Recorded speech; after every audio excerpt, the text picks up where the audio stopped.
E aí, beleza? Leitura da Palavra Bíblica. Hoje é dia 22 de junho. Livro de Provérbios, capítulo 22, parte final. Na parte 1 falávamos sobre a particularidade de Provérbios 22 e encontramos versículos que se complementam ou que são continuidade um do outro. Conjuntos que nos auxiliam a interpretar ou compreender o que está querendo ser dito. Temos, sim, versículos que são únicos, cuja expectativa é completa em um só versículo, e outros que a continuidade em mais de um é que nos ajuda na compreensão necessária para a aplicabilidade. Por exemplo, o versículo 6º é autoexplicativo e é uno e bem conhecido. Quiçá fosse mais bem aplicado. Diz assim o versículo: ensina a criança no caminho em que deve andar, e ainda quando for velho não se desviará dele. Aqui não está dizendo a palavra do Senhor, ensina qual é o caminho que a criança deve seguir, não. Aqui está dizendo, ensina a criança no caminho em que deve andar, e ainda quando for velho não se desviará dele. A criança vai ser ensinada a seguir o caminho em que você está ensinando ela a estar. Então tem versículos assim, autoexplicativos e únicos. Outros são versículos em conjunto, por exemplo, o 8º e o 9º. O que semeia a injustiça cegará males, e a vara da sua indignação falhará. Você é injusto? Quando houver injustiça com você, a sua indignação não vai dar em nada. Já o generoso, diz o 9º, o generoso será abençoado, porque dá do seu pão ao pobre. Então, são contrastes que, unindo o 8º e o 9º, dá uma interpretação mais tranquila de ser absorvida. Vamos agora seguindo. Vamos novamente. O 8º e o 9º em seguida. O que semeia a injustiça cegará males, e a vara da sua indignação falhará. O generoso será abençoado, porque dá do seu pão ao pobre. E temos também conjuntos de versículos que são complementares entre si. 22 e o 23, por exemplo, o 24 e o 25. 22 diz assim: não roubes ao pobre porque é pobre, nem oprimas em juízo ao aflito. 23, porque o Senhor defenderá a causa deles e tirará a vida aos que os despojam. Então, é claro que o 23 complementa o que é arguído, o que é ensinado no 22. Repetindo, não roubes ao pobre porque é pobre, nem oprimas em juízo ao aflito, porque o Senhor defenderá a causa deles e tirará a vida aos que os despojam. Outro conjunto de ensino, no 24 e 25. Não te associes com o iracundo, nem andes com o homem colérico, diz o 25, para que não aprendas as suas veredas e assim enlaces a tua alma. 24 encontra o porquê no 25 e vamos analisar o 24. Não te associes com o iracundo, nem andes com o homem colérico.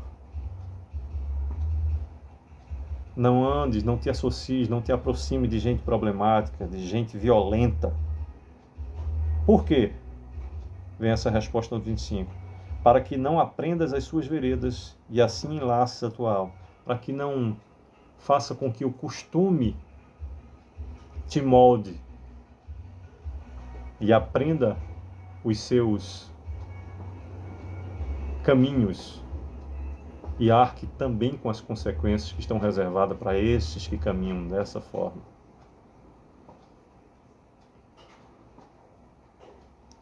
No dito popular, quem com porco se mistura, farelo come. Outro conjunto que se complementa, o 26 e 27. Não estejas entre os que se comprometem e ficam por fiadores de dívidas. Diz o 27.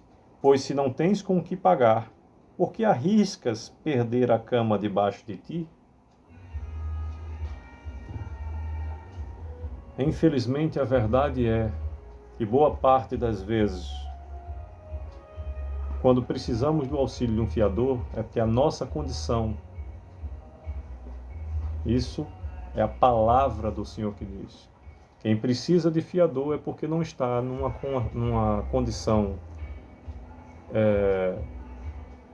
financeira